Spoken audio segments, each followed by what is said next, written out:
Bismillahirrahmanirrahim. Assalamualaikum warahmatullahi wabarakatuh. Perkenalkan, nama saya Sekar Penanti. Saya berasal dari kelas 11 IPS 4. Di sini saya akan membawakan sebuah cerita sejarah yang berjudul tentang perlawanan rakyat Banten terhadap VOC. Teman, di sini aku akan melanjutkan lagi tentang sejarah perlawanan rakyat Banten terhadap VOC. Yang pertama, Banten adalah daerah pesisir Jawa yang memiliki letak yang sangat strategis dalam bidang perdagangan internasional. Banyak sekali pedagang yang ingin menempatkan kapalnya di pelabuhan Banten, baik yang berasal dari Eropa maupun Asia termasuk Nusantara. Di sini juga ada beberapa hal yang melatar belakangi terjadinya pemberontakan dari rakyat Banten untuk VOC. Yang pertama adalah latar belakangnya. Banten sebagai kesultanan yang memiliki potensi geografis dan potensi alam yang membuat para pedagang Eropa khususnya hendak menguasai Banten. Secara geografis, Banten terletak di ujung barat Pulau Jawa, di mana jalur perdagangan Nusantara yang merupakan bagian dari jalur perdagangan Asia dan dunia.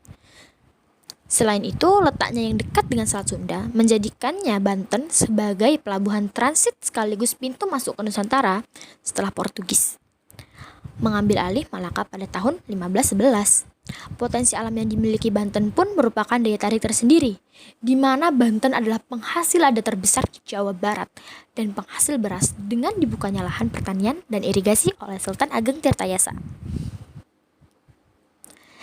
Selain dari potensi alam dan letak geografisnya, VOC memerlukan tempat yang cocok untuk dijadikan sebagai pusat pertemuan. Letak Belanda yang jauh dari wilayah Nusantara menyulitkan untuk mengatur dan mengawasi kegiatan perdagangan. Dengan pertimbangan tersebut, Banten dipilih sebagai Rendezvous, yaitu pusat pertemuan, di mana pelabuhan kantor-kantor dapat dibangun dan fasilitas-fasilitas pengangkutan laut dapat disediakan. Keamanan terjamin dan berfungsi dengan baik. Hal inilah yang membuat VOC di bawah pemimpinan Gubernur Jenderal Johan Matsjoer hendak menguasai Banten. Yang kedua adalah tokoh-tokoh perlawanan Banten terhadap VOC. Yang pertama adalah Sultan Ageng Tirtayasa, yang kedua adalah Arya Purbaya, putra dari Sultan Ageng Tirtayasa sendiri. Yang ketiga, proses perlawanan Banten terhadap VOC. Perlawanan rakyat Banten terhadap VOC dibangkitkan oleh Abdul Fattah Sultan Ageng Tirtayasa dan putranya bernama Pangeran Purbaya atau Sultan Haji. Sultan Ageng Tirtayasa dengan tegas menolak segala bentuk aturan monopoli VOC dan berusaha mengusir VOC dari Batavia. Pada tahun 1659, perlawanan rakyat Banten mengalami kegagalan, yaitu ditandai oleh keberhasilan Belanda dalam memaksa Sultan Ageng Tirtayasa untuk menandatangani perjanjian monopoli perdagangan. Pada tahun 1683, VOC menerapkan politik adu domba atau divide et impera.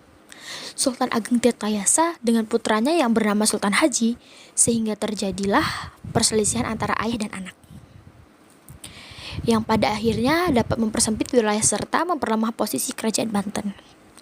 Sultan Haji yang dibantu oleh VOC dapat mengalahkan Sultan Ageng Tirtayasa.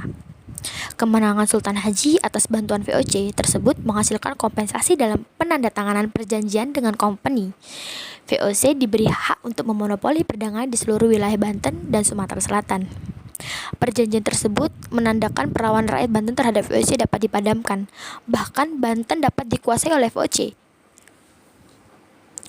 Pertikaian keluarga di kerajaan Banten menunjukkan bahwa mudahnya rakyat Banten untuk diadu domba. Sultan Ageng berusaha merebut kembali Kesultanan Banten dari Sultan Haji yang didukung oleh VOC. Pada tahun 1682, pasukan Ageng Tirtayasa berhasil mengepung istana Sultan Haji. Tapi Sultan Haji langsung meminta bantuan terhadap VOC. Akhirnya Sultan Ageng dipaksa dipukul mundur, tapi Sultan Ageng Tirtayasa dapat meloloskan diri bersama anaknya Purbaya ke hutan Lebak. Dan akhirnya pada 1683 Sultan Ageng ditangkap dan ditawan di Batavia sampai meninggalnya pada tahun 1692. Pada tahun 1750 terjadi perlawanan rakyat Banten terhadap Sultan Haji yang menjadi raja setelah menggantikan Sultan Ageng Tirtayasa atas tindakan Sultan Haji yang sewenang-wenang terhadap rakyatnya. Perlawanan rakyat Banten ini dapat dipadamkan oleh Sultan Haji atas bantuan VOC. Sebagai imbalan jasa, VOC diberi hak untuk memonopoli perdagangan di seluruh wilayah Banten dan Sumatera Selatan. Yang keempat adalah bentuk-bentuk perlawanan Banten terhadap VOC. Berapa yang dilakukan misalnya mengundang para pedagang Eropa lain seperti Inggris, Prancis, Denmark, dan Portugis. Sultan Ageng juga mengembangkan hubungan dagang dengan negara-negara Asia seperti Persia, Benggala, Siam, Tonkin, dan Cina. Sultan Ageng juga mengirim beberapa pasukannya untuk mengganggu kapal dagang VOC dan menimbulkan gangguan di Batavia. Dalam rangka memberi tekanan dan memperlemah kedudukan VOC, rakyat Banten juga melakukan perusakan terhadap beberapa kebun tanaman tebu milik VOC. Dibangun saluran air atau irigasi untuk meningkatkan produksi pertanian dan dimaksud juga untuk mempermudah transportasi perang. Yang kelima, akibat perlawanan Banten terhadap VOC, pelabuhan Banten yang dulunya ramai menjadi sepi. Banyak korban yang berjatuhan, tetapi VOC masih belum bisa ditaklukkan pada masa itu. Hubungan antara Banten dan VOC masih belum bisa menjadi kurang baik. Dan pada saat itu juga banyak korban berjatuhan, tetapi VOC tetap melakukan tindakan monopoli perdagangan. Nah, oke teman-teman, segitu dulu ya tentang cerita sejarah perlawanan rakyat Banten terhadap VOC. Jangan lupa ditonton loh, menonton juga menambah ilmu, asal kita nontonnya positif ya teman-teman. Oke, tetap jaga kesehatan, stay at home, dan tetap terapkan protokol kesehatan. Sehat selalu, saya akhiri, wassalamualaikum warahmatullahi wabarakatuh. Dadah.